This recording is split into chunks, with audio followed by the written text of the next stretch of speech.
எங்கள் ஊரில் நடந்தது கேளு. இந்த பொண்ணு ஒரு வருஷத்துக்கு முன்னாடியே நிச்சயம் பண்ணியிருப்பாங்க போல. இந்த மாப்பிள்ளை என்ன பண்ணியிருக்கேன், இந்த பிள்ளைகிட்ட கெட்ட கெட்ட வார்த்தையாக பேசியிருந்திருக்கேன். அந்த பிள்ளை கடுப்பாயிருச்சு. அது ஏற்கனவே கராத்த கும்பு தெரியுமா அந்த பிள்ளைக்கு. அம்மாடி, இவன் முண்டை ஊரில் செம்படியாடு மேய்ச்சவன்.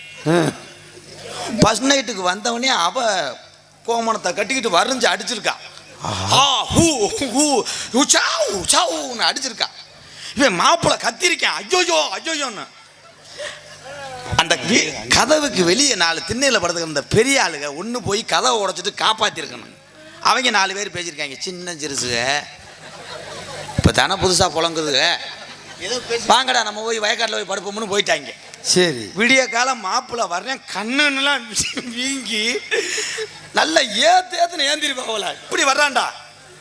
ஆஹா, வந்தவொடனே அவங்க அம்மா கடிச்சு, எப்போ நைட்டு சந்தோஷமா தானே இருந்தியே, போடி முண்டாங்கிட்டு இன்னும் கொஞ்சம் அசந்திருந்தா நீர்மாலைக்கு வந்திருப்ப நீ. ஏன்னா இந்த உலகங்கள் அப்படி மாறிக்கிடுச்சு.